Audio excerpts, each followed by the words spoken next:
My name's Sarah Stringfellow. I live in San Francisco, California. Lovely weather. Born in LA, and I've been shooting photography for a long time, probably over half my life. And I'm very pregnant. Any Like, moment. any second it could happen. That's an interesting question. I think for me it was always kind of a way to get outside of like what was happening. It was a way to either be part of the experience or be viewing the experience. And then as I started shooting more and more, I really started seeing every photograph as like a self-portrait. And so everything I shot was kind of my, I'd look at it and see that's how I was seeing what was happening, or that was my experience of it. So, it's fun, number one.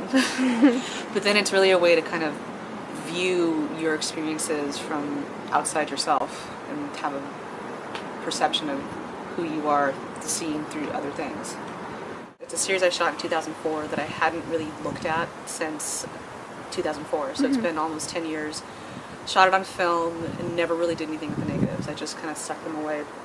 And it was, it's a series in my grandmother's house a few days after she was found dead.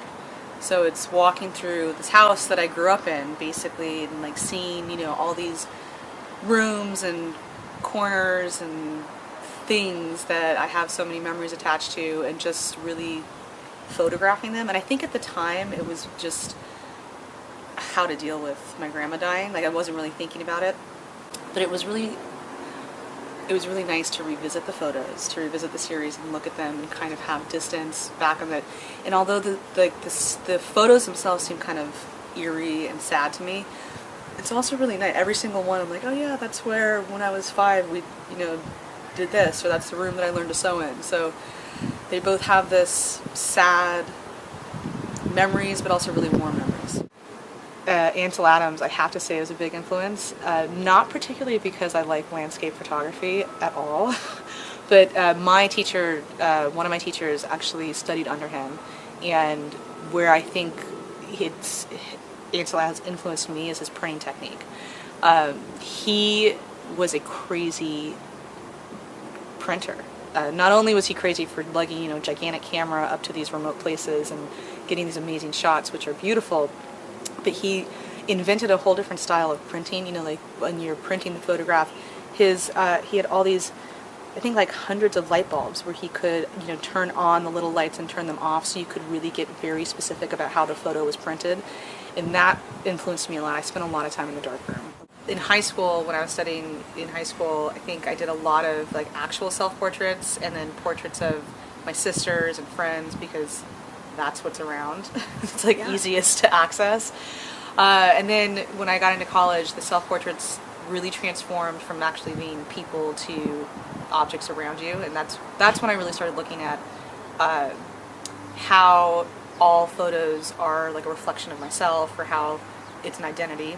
I think, and then the teacher I studied under at Santa Cruz was very instrumental in tying like geography into that as well. So my family is from all over. We have roots in New Orleans and Nashville, and I was born in LA, and I live in San Francisco, and a very Southern conservative family, and interracial. And I've used photography, I think, to kind of look at that, like how the mixed race family plays in, how being from the South, and how white family in the South and black family in the South, and being raised in California, which is anything goes, how all those places contribute to my own identity.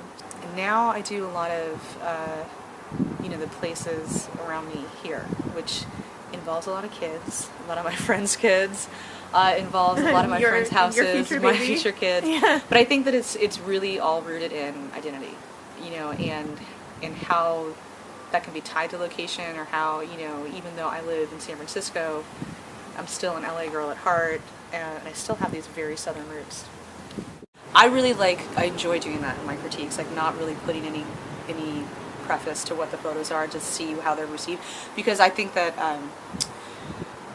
my personal, I think it stems from a literary background. Like, literary theory it's whatever the reader kind of interprets is really what it's true, as long as you can back it up. So regardless of what my intention is behind the photos, what the person seeing them sees them as, I would accept that as true.